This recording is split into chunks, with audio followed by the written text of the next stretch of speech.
Vallalar தைப்பூசத்துக்கு 25 ton மளிகை பொருட்களை அனுப்பிய இஸ்லாமியர். காய்கறி தேவை அப்படின்னு சொன்ன பிறகு பாத்தீங்கன்னா ஒரு 7-8 ஆண்டு காலமாக காய்கறிகளை வச்சுட்டு இருக்கோம். இன்னைக்கு பாத்தீங்கன்னா ஒரு 20 டன் அளவு காய்கறி இருக்கும்.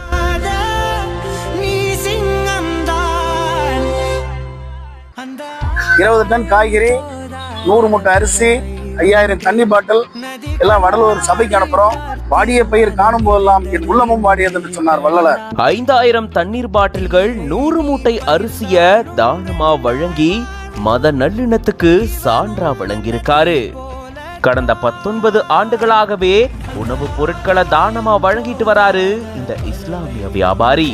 வடலூருக்கு ஒரு 20 ஆண்டு காலமாக அரிசி போன்ற பொருட்களை அனுப்பிச்சுட்டு இருந்தோம். அங்க காய்கறி தேவை அப்படின்னு சொன்ன பிறகு பாத்தீங்கன்னா ஒரு 7-8 ஆண்டு காலமாக காய்கறிகளை அனுப்பிச்சுட்டு இருக்கோம். கடலூர் உழவர் சந்தை பக்கத்துல காய்கறி மண்டி நடத்திட்டு வராரு பக்கீரான். இவரு கடலூர் மாவட்ட சிறுபான்மை மக்கள் நல குழுவினுடைய மாவட்ட தலைவராகவும் இருக்காரு.